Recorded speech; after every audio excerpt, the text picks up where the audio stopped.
میں آپ کے سامنے اور بھی کئی فرامین رکھتا ہوں، اور یہ سارے فرامین شیعہ مصادر سے ہوں گے جس سے ماتم اور سینہ کوبی کی مکمل نفی ثابت ہوگی۔ اگر یہ میرے سامنے اصول کافی ہے، کتاب الفروع، کتاب الجنائز ہے، اس میں رسول اللہ صلی اللہ علیہ وسلم کا ارشاد گرامی ہے، مصیبت کے وقت مسلمان اپنے ہاتھ رانوں پر جو مارتا ہے اس کا اجر و ثواب اس سے ضائع ہو جاتا ہے۔ اسی طرح دوسرا فرمان میں آپ کے سامنے رکھتا ہوں جو جناب فاطمہ سلام اللہ علیہا کو جناب رسول اللہ نے وصیت کرتے ہوئے ارشاد فرمایا تھا۔ چنانچہ آپ نے ارشاد فرمایا کہ جب میں انتقال کر جاؤں تو میری وفات پر اپنا منہ نہ پیٹنا، بال نہ کھولنا اور نہ ہی مجھ پر نوحہ کرنا۔ سمجھے گا، یہ مکمل طور پر رسول اللہ صلی اللہ علیہ وسلم کی یہ حدیث جو بی بی فاطمہ سلام اللہ علیہا کو بطور وصیت کی گئی ہے، مکمل طور پر شیعہ عوامل کی نفی کر رہی ہے جو صبر کے اپوزٹ ہیں۔ اسی طرح اس روایت کو مجلسی نے جلال العیون میں معتبر بھی کہا ہے، یہ جو روایت میں نے آپ کے سامنے پڑھی ہے۔ اسی طرح حضرت علی کا فرمان آپ کے سامنے پیش کرتا ہوں۔ جناب مولا علی علیہ السلام نے حضرت فاطمہ سلام اللہ علیہا کو حضرت جعفر بن طیار کی شہادت پر صبر کی تلقین کرتے ہوئے ارشاد فرمایا کہ کسی کی موت پر اور کسی کے دوران جنگ شہید ہونے پر غم کرتے ہوئے وویلا کے ساتھ ماتم نہ کرنا، اور جو کچھ تمہیں اس بارے میں نے کہا ہے وہ سچ ہے۔ سمجھے پر یہ ملا یزر فقیہ شیعہ مذہب کی معتبر ترین کتاب ہے، جیسا کہ اسکرین آپ کو نظر آ رہا ہوگا، اس سے میں نے یہ روایت پڑھی ہے۔ اس کے علاوہ ایک اور جگہ حضرت علی علیہ السلام ارشاد فرماتے ہیں کہ صبر کا نزول مصیبت کی مقدار پر ہوتا ہے، جس نے مصیبت کے وقت اپنی رانوں کو پیٹا تو اس کے تمام اعمال ضائع ہو گئے۔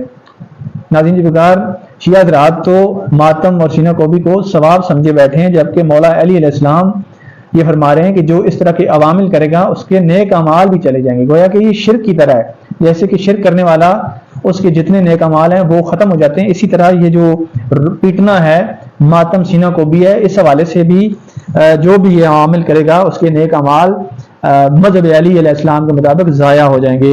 یہ نہج البلاغہ ہے، اور اسکیم یہ آپ کو نظر آ رہا ہوگا، نہج البلاغہ شیعہ مذہب کی معتبر ترین کتاب ہے۔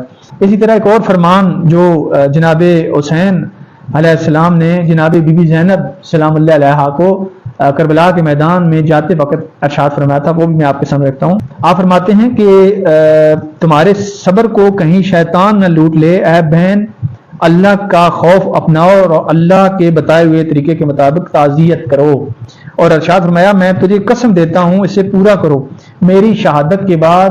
سمجھے گا، یہ قابل غور الفاظ ہیں امام حسین علیہ السلام کے۔ میری شہادت کے بعد اپنا گریبان نہ پھاڑنا اور میری موت پر اپنا چہرہ نہ پیٹنا۔ یہ ارشاد ہے، شیخ مفید کی کتاب ہے، معتبر شیعہ عالم ہیں۔ اس کے علاوہ جلال العیون اعلام الابرار کے اندر بھی یہ روایات موجود ہیں۔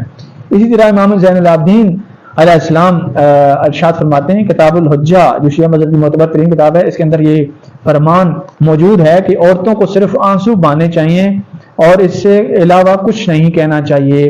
اس کے علاوہ امام باقر کا فرمان میں آپ کے سامنے رکھتا ہوں، جو جزا کے حوالے سے آپ نے فرمایا تھا۔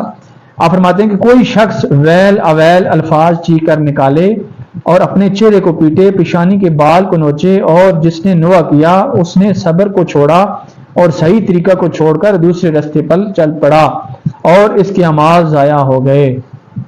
سمجھے بار، یہ بھی شیعہ مذہب کی معتبر ترین کتاب ہے، اور اس میں بھی امام باقر رحمہ اللہ کے اس فرمان سے ثابت ہوتا ہے کہ یہ جتنے عوامل شیعہ حضرات کے سارے صبر کے خلاف ہیں اور اس سے نیک اعمال بھی ضائع ہو جاتے ہیں۔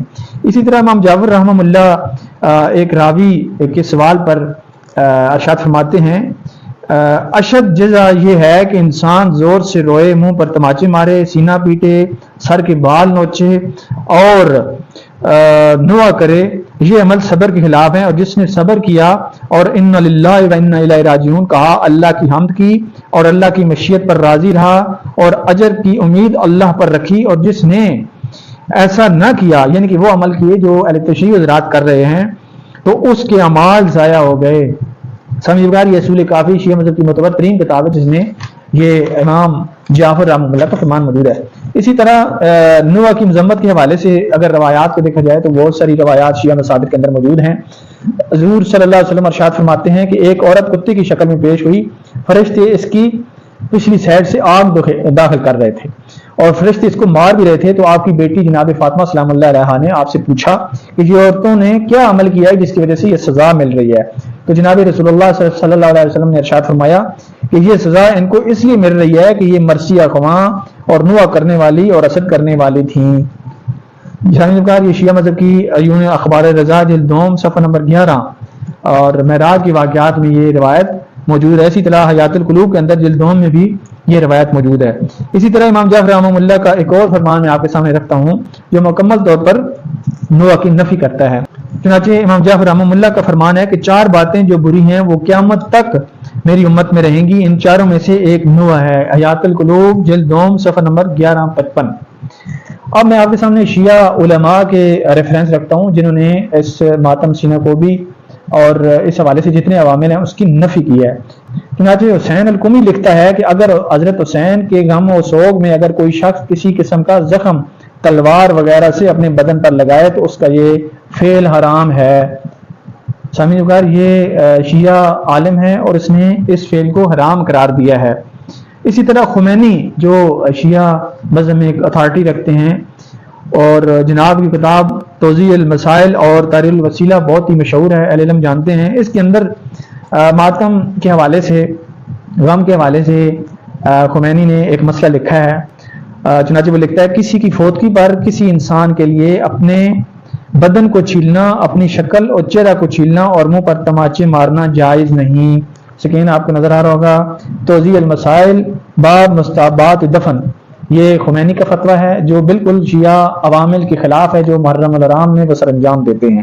اسی طرح خمینی کی ایک اور کتاب ہے تحریر الوسیلہ, اس کے اندر تو اس طرح کے عوامل کے کرنے پر کفارہ لازم خمینی نے قرار دیا ہے. سمجھ بات یہ جتنے حوالے میں نے آپ کے سامنے پیش کیے شیعہ کی معتبر ترین کتب کے اندر یہ سارے ریفرنس موجود ہیں.